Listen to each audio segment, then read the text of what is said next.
this obviously started as a woman who was choking, but within just a few minutes she had progressed to a complete cardiac arrest. A lucky call for help at Daniella's Steakhouse that saved a woman's life. Paramedic couple Winona and Justin were out for an anniversary dinner. She asked some of the other paramedics at work, where would you suggest to go to eat?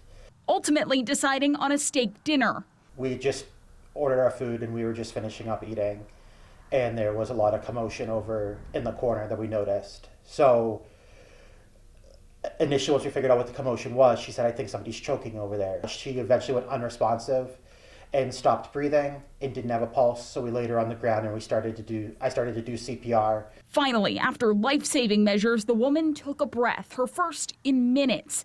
The ambulance then stepped in to assist.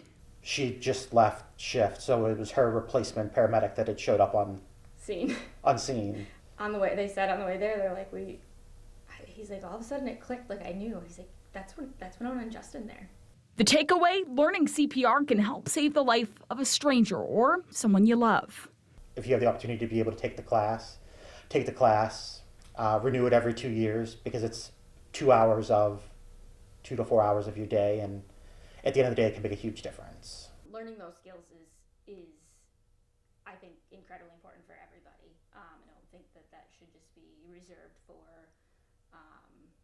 first responders or people who work in the medical field. Call 911 early.